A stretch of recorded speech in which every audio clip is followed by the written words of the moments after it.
What if I told you that hours after major surgery, a nurse would insist you get out of bed and walk? That movement, not medication, could transform chronic pain? That climbing mountains at 55 after breast cancer, a kidney tumour, and endometriosis wasn't just possible, but essential? Today's guest, Lorna Griffiths, knows something most of us are just discovering, that movement isn't optional, it's medicine. At 29, Lorna was what she calls a walking medicine bottle, so she did something radical. In this conversation, you hear brutal honesty, discover the transformative power of finding your tribe, the resilience that comes from goal setting at any age. This isn't a story about being superhuman, it's about being scared and doing it anyway, and discovering that movement is the golden thread connecting every chapter of a woman's life. I'm Onika Griffith-Elliott, and this is Unshrinkable Midlife Moves. Let's dive in.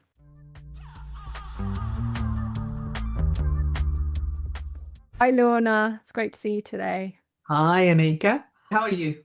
I'm brilliant. I'm really looking forward to this conversation. And before we get into it, share a bit about yourself. My name's Lorna Griffiths. I'm mother of two, stepmother to another two, and stepmother to a number of grandbabies. I work in IT. I am wife as well, daughter, sister. So I wear many hats, many roles. And yeah, going through midlife at the moment, which is coming through at the other end, feels good. Yes. I wanted to talk to you because I have known you for how long? Maybe 3-4 years? About 3-4 years, yeah. Through S Factor, the club that my husband coaches at and children have both trained at over the years. I saw you training and doing your thing. You were very involved earlier on. And we didn't really know each other, but over the years, we have got a bit closer through our own training and interest in movement. You, over the years, have had a very strong connection to movement. Tell us about that. I think my relationship with movement started with a young age. Not growing up in London, but growing up in the countryside, I was always the outdoor kid. People will probably say more of a tomboy. I used to love climbing trees, being in the parks, playing football and rounders with the boys. I was always rough and tumble, that sort of stuff. Throughout my childhood, I was very much the athlete. When sports day came, I was really pushed out and did every event possible, from sprints to throwing to long distance to absolutely everything. I was very much an outdoor kid, and that's what I wanted for my children. And that's why S Factor played a good part in my life as well, and volunteered for that where we met. The other thing with movement was that from a young age, I suffered quite badly with heavy periods. And even though I went to the doctors quite regularly to talk about my heavy periods and the pains that I used to have, it was only when I went to university and changed my GP that I found out that I had endometriosis. They didn't really know how to treat it back then, me being the age of 55 now. They were just giving me pills upon pills and medication and stronger and strong painkillers. And I think in my 20s, I got really fed up with everything, just didn't feel myself. I thought movement would be the best part. So at one stage, I got a bit defiant, a bit fed up. So I stopped all the medication and I put a goal in to run the marathon. Wow. And I was 29 at the time. And I thought, I'm going to run the marathon before my 30th birthday. And my birthday's in April. So it was good timing with the marathon is. And so through training, stopped all medication because I felt like at one stage I was a walking medicine bottle that just rattled. And that actually really helped with my symptoms. Really? It just, yeah, by running, I was running at my height of it about 45 miles a week when I was training for the marathon. And it was the best I ever felt. And it actually reduced all my symptoms of endometriosis. Don't get me wrong, I still had the pain, but it was manageable. But that movement showed that it made better headway for my mental health and for my physical health to start training. I did actually do the marathon. That was fantastic. But the worst advice they gave me was to stop running, to have a break from running the amount of miles that you did. So I did 26 miles and I stopped for 26 days and I never got back into it. Really didn't. And I found that I tried a number of times, but I didn't have that goal anymore. Mm. So kind of lost track. kept different goals and stuff. I'm always a person that always sets myself goals. In my 30s, I traveled the world for a year. That was lovely. Still didn't go on medication, but managed it by keep moving, walking a lot, and then had children. And the rest is history, really. So my movement stopped more and more as time went on, and the weight and so forth. Movement has really played an important part in my recovery, in my healing throughout all the different sicknesses that I've had. So movement has really been a healer for me. Yeah. That's so interesting that actually it's started from childhood. We actually, a lot of parallels in our lives. I also grew up outside of London and have been moving from a very young age. And maybe it's a countryside thing. Climbing trees was quite fun. I guess it's second nature, and we forget it to an extent once we get into life. I was the same. I moved until university, I think, and then lost a lot of interest once I started working. So tell us about how you've now reincorporated movement into your life. I think it's coming a mum, really, and you think you have the responsibility. I was the older mum as well. So I always wanted to have the energy to keep up with the kids and stuff. So I think by becoming a mum, you want to become more responsible. You want to be around for longer for your kids and be able to run and jump and skip and hop. And I think even through midlife, we're all kids at heart. We still feel that burst of energy every now and again. So I think it was my responsibility to the kids and their legacy to have a very active mum. I started walking a lot more. After I had children, they were like, the endometriosis will go after you have the baby. That was so not true. Oh, no, really? My periods were heavy, where I had to carry a lot of spare set of clothes with me every time I had a period. Then I was anemic as well, had to have a number of blood transfusions every time I had a period also. So it started to get really bad, which brought me over to making the decision to have a hysterectomy. Did that, and it was like saying no to periods. That was just an absolute upset.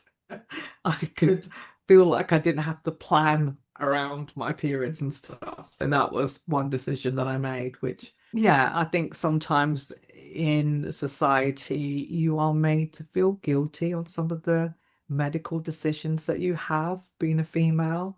I had friends that tried to talk me out of it, that you're losing your womanhood and stuff like that. And I'm like, really? It's such an individual decision that you got to do what's right for you and your family. I did that and started to get back into my routine, started to do the couch to 5K and get my kids all into it and stuff, which is really good. Been doing park runs. So my little one was doing park runs on a Sunday, I was doing park runs on the Saturday. wow. So it was a family event.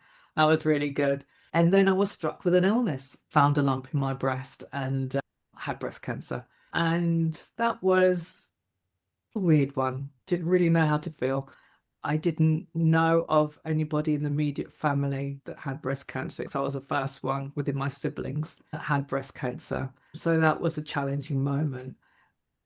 So I felt fitness and stuff like that. It was almost a reset.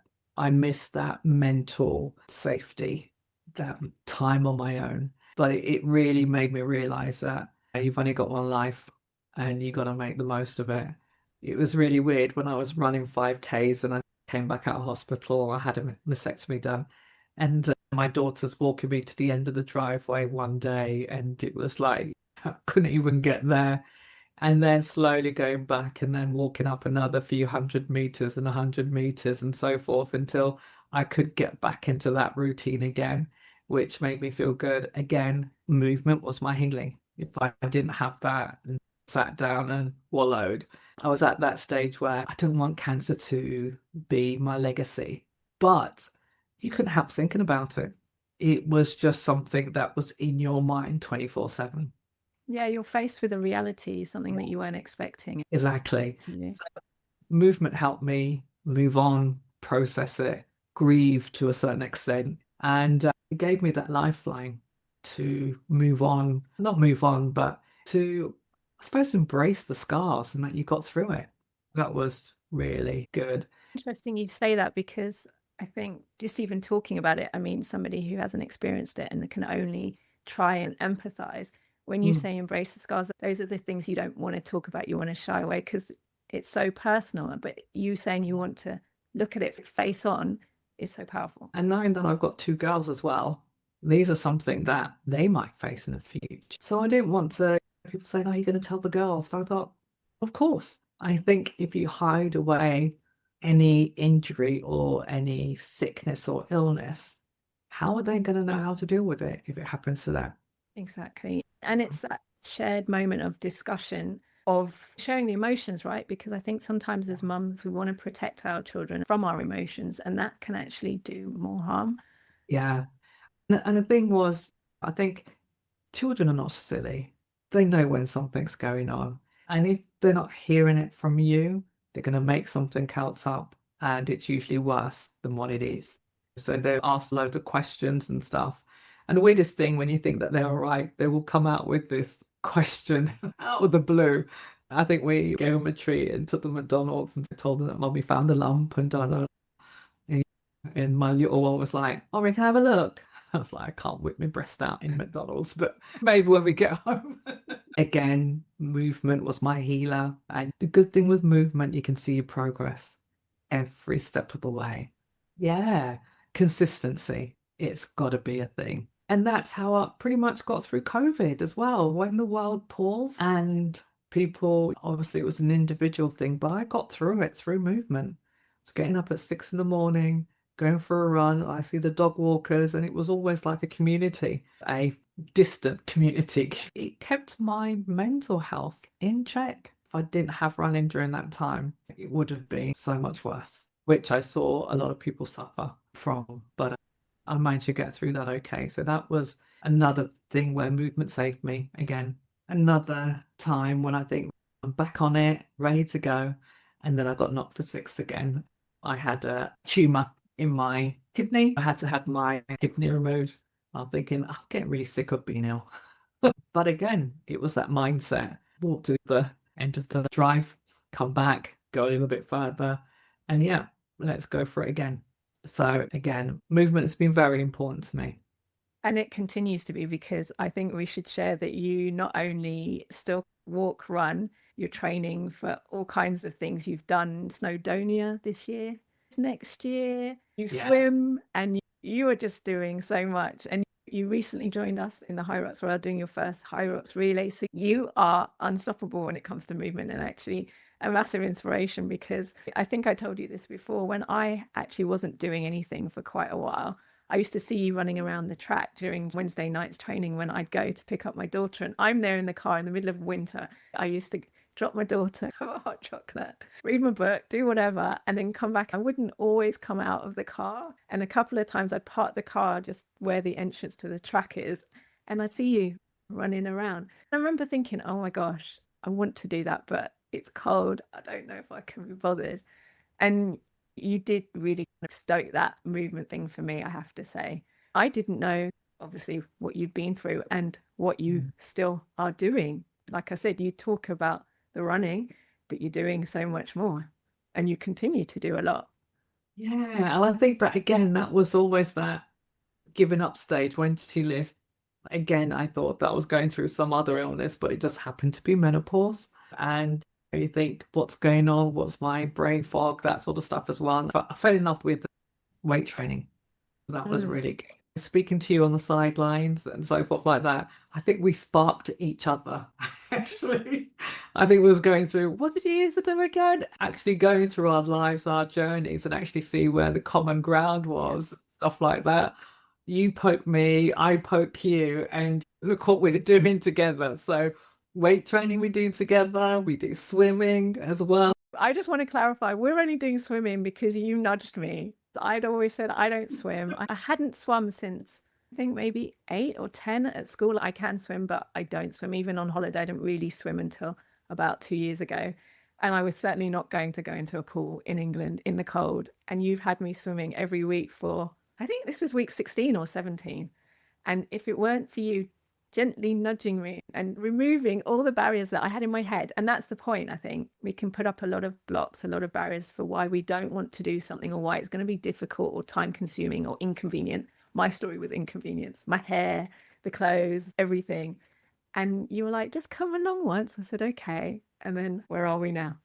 Yeah, exactly. But you inspired me. You were the high rocks queen that got everybody going. I was like, high rocks, But me. you were the first, no, you weren't the first person. I have to say, Vanessa was the first person. You were the second person to say, what is this? I'm going to have a go. And again, I think it's testament to your spirit. And again, that I think is just so powerful. Your willingness and spirit to say yes and have a go and move your body in a different way.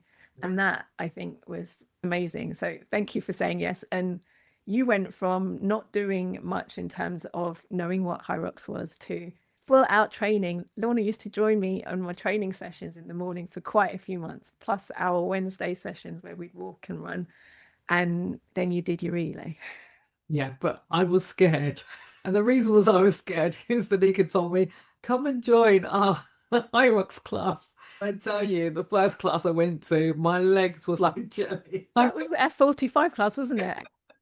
I was like, I couldn't walk down the stairs. I think that's everybody after your first class. Yeah. But I just thought to myself, you know what?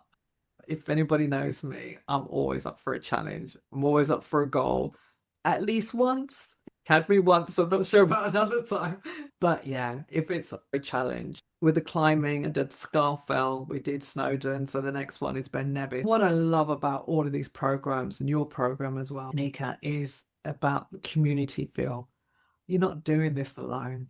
It's everybody has their journey and everybody can see their own small mountain that they need to climb and achieve. And it's having that kinship, that womanship, that, massive hug every week that we get. And it's just sometimes we don't say anything and we can just tell, and it's okay, let's walk and run it out. Yeah. And it's great. And as I said, it's not just about physical health, it's about mental health. It's about not being alone. It's about having that support network in different areas of your life as well. Unexpected for me because I just started it from Mensa's aunt actually saying, would you help me get moving? Every Wednesday I was going. And then as Patricia, who was running anyway, and you guys were running off and on, it's okay, let's do it together. And I didn't know you guys very well. And then over the weeks, we just gelled. And that's been the biggest gift, having kinship and finding so many similarities and people who we just understood each other in a way, in an unexpected way. Yeah. What puts a smile to my face is that we found our tribe. We have inadvertently, especially some of those who weren't sure what they were signing up to. They're like, I'll come once, but I don't know if I'm coming back. I can think of one person in particular. But the good thing about it is that we come back with a smile. We're like, yeah, it's that pushing and thinking that you'd not be able to do it. But once you do it, you feel such a good feeling just about being around similar people, and you can forget about your woes for a little bit or even just share them. And there's no judgment, which is fantastic as well. We're just there doing our own thing and enjoying it. Yeah. What's nice is some of us are then willing to try more things, like you say, because we signed up to the 10K and unfortunately you're not doing it because you're injured. Yeah. But the fact that we were thinking of doing other things, and hopefully you'll guide us all through a walk next year. We haven't forgotten that. That'd be good fun. But yeah, we are trying different things. And it's, you know what? I think being mums as well, I think it's what I love about it is finding our own identity again. And it's allowing our children to see us as not just mom, but as our own individual, still having our own goals that are still achieving no matter what age. You're putting on new goals, and it's just another phase that you go through. So it's really important for me to say, whether professionally, whether through illness, whether through personalities, friends, and different groups and so forth like that, we haven't lost ourselves. So even though, yes, we do all the things we do for our children, it's showing that we as individuals are important as well. Yeah. And that's a really interesting point and really powerful point, because I know I lost myself for a long time. And my kids are older now. They're a little bit older than yours, so 17 and 22, almost 23. And you just get sucked into the activities, into the schooling, and you're just on a cycle.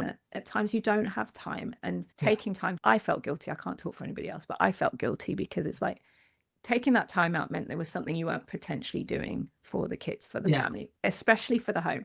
Because I remember sometimes I would literally just sit at home and read for an hour or two on a Sunday. And I'd feel so guilty because I'm like, I should be doing washing, I should be doing this, I can be preparing that.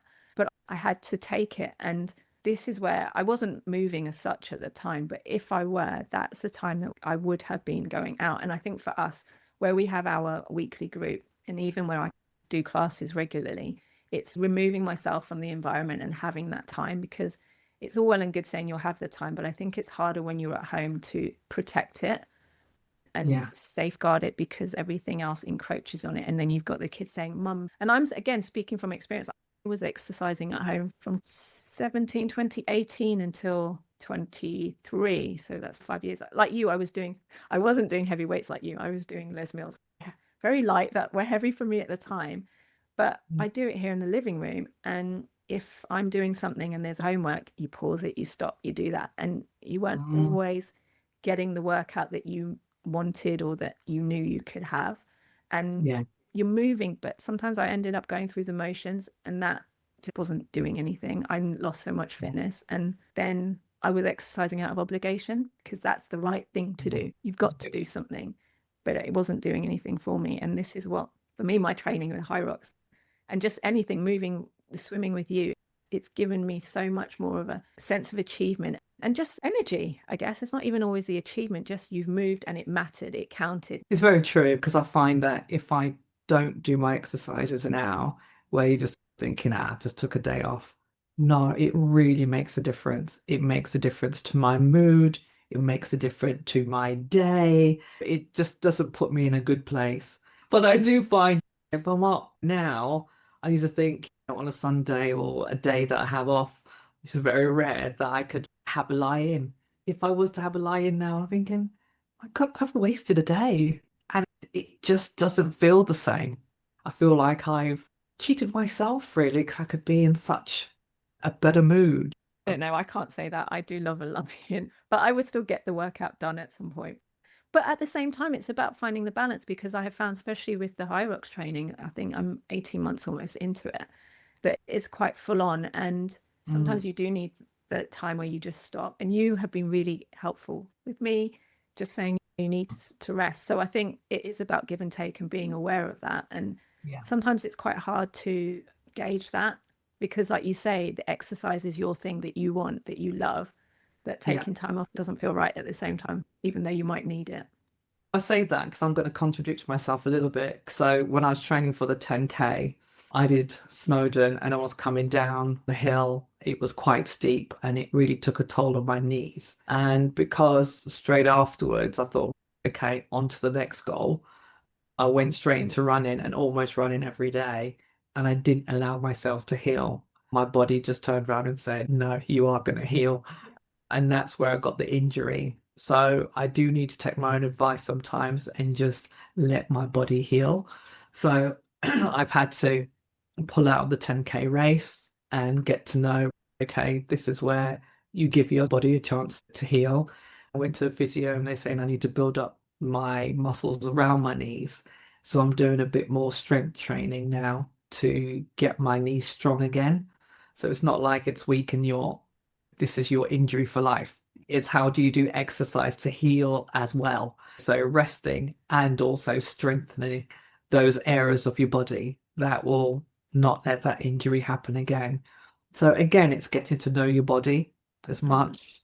And maybe you might not be able to move that area, but you can move other parts. So it doesn't mean that, you're stopping everything, because I think once you stop, it's really harder to start again. Yeah. So it's looking to see how your mindset is as well. If you mean it stopping everything, is it going to be more difficult for you to start again? So if it's taking a step back and reducing some stuff, or as we do swim, it's a great way of still keeping moving, but you're not putting any pressure on your knees or your joints or things like that. So keeping moving is still quite important.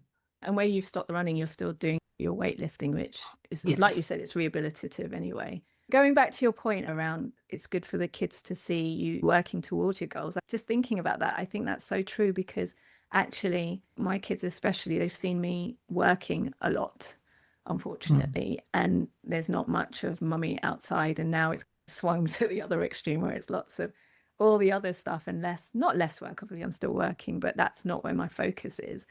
And I think you're absolutely right. I was just thinking about what impact the kids, especially for me, my younger child who's a girl, seeing me and all of us working towards our fitness goals and being consistent, coming out in the morning or once a week with our group, just sticking to it regardless of the weather. So I think it's really important because as they get older, again, I don't know about you, but some of the historical generational programming around being a mum, being a wife, is you put everybody else first. And sometimes you may be made, not directly, sometimes directly, but maybe inadvertently made to feel a little bit guilty for doing that. And for me, it's really important to show my daughter, especially, that self-care, that whole topic, but health, fitness, looking after yourself consistently, making that time is so important because it impacts how you show up and how you feel, which then will show up in the family, at work, everywhere else. And that is so important. And those are the things we're probably doing without even really realizing. Yeah, because I think we show resilience, and that's so important in life. Resilience to whatever's happening to you mentally, at work, physically, with illnesses and so forth like that. And it's great to include them as well. Olivia got injured and says, come and do a workout with us to get you back in healing. She came to the gym with me and was doing weights and stuff. Amazing. Just sowing those seeds, it builds that foundation. So even if the older one is having a meltdown or whatever, she'll go for a walk. Oh, really? Yeah. Oh, that's brilliant. She'll go for a walk because she's seen me go for a walk. If I'm like, I go, I'll walk it out. By the time I come back, I'm all right. And she is as well. So it's using movement as well to be that resilience. So it's by sowing those small seeds, you'll see that flourish within our kids as well. And that's only going to be a good thing. I have a couple more questions. Why I started this podcast is we hear a lot about younger people. We don't see older athletes, older women moving who are forced to be reckoned with. And you are definitely that. Is there a midlife moment that has really jumped out and that's been formative? I think when you are reaching midlife, and when I was younger, I thought midlife was only about 30s. But now that I reached over the 50 mark, midlife just seems like last year.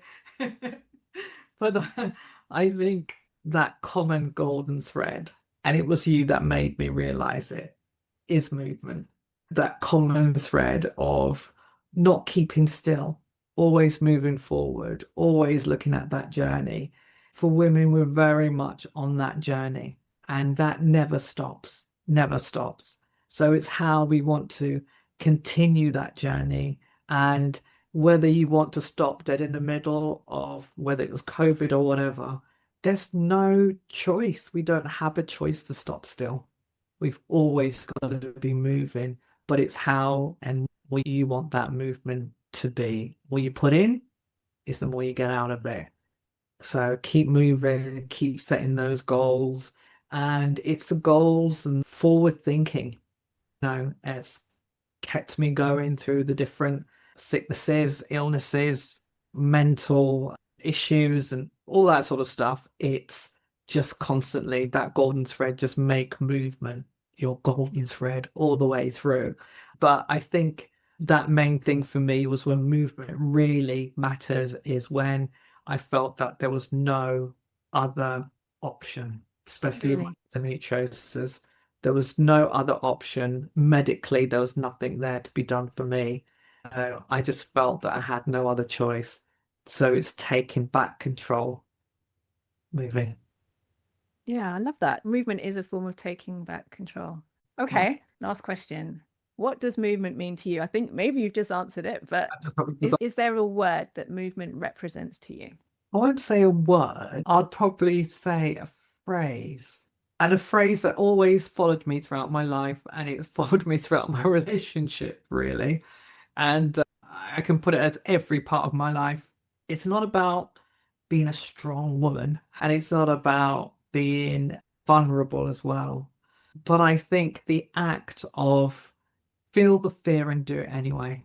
Anything that's worth doing, you're going to have a fear behind it. Just do it.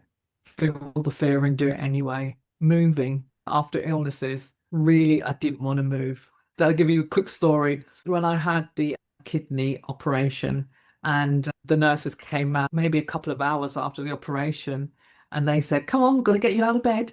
And I was like, "No, I think you got the wrong person. I've just had surgery." They're like, "No, I've got to keep moving." I said, "Seriously, you need to go and see somebody else." I literally just come out, and they was like, "Movement is important." And I spoke to my sister who's a nurse, and they said, "Yeah, you can't stay in bed anymore. It's important." That was the second thing that I thought, to heal, it's movement. And I got to admit, I wanted to do some damage to the lady that wanted to give me out of bed all the time. But it was the best thing that could have happened to me. So if the medical industry is saying how important movement is, it really is. So it's paying attention and keep moving. And you were testament to that. So thank you, Lorna. Thank you so much for your time. We're warming up. The best as you have. Lovely speaking to you as always, Onika.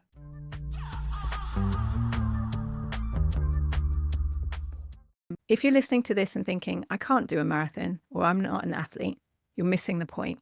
Lorna started by walking to the end of her driveway. That's it. One driveway, then 100 meters and more. The magic isn't in the distance, it's in the consistency. It's in showing up when you're scared, when you're tired, when society tells you to slow down and fade away. Here's what I want you to take away from Lorna's story. 1, movement is medicine. Not instead of medical care, but as well as. Talk to your doctor if you need to, then start moving, even if it's just a walk around the block. 2, find your tribe. Lorna's part of the Wednesday run group isn't just about fitness. It's about kinship, accountability, and showing up for each other without judgment. 3, set your next goal before you finish the current one. Don't lose momentum. Keep that golden thread alive. 4, your children are watching. When you walk it out, work out, or show up for yourself, you're teaching them resilience, self-care, and that your goal matters too. And finally, 5, feel the fear and do it anyway. That scary thing you've been avoiding, that's exactly where you need to go and where you need to start. What is it? So what about you? What's your next move? What's your driveway? And where's your tribe? Because midlife women aren't winding down. We're finding our power, our voices, and our tribes. And we're just getting started. If Lorna's story moved you, share this episode with one woman who needs to hear it. Leave a review, and most importantly, go for a walk, even if it's just to the end of the driveway. I'll see you in the next episode.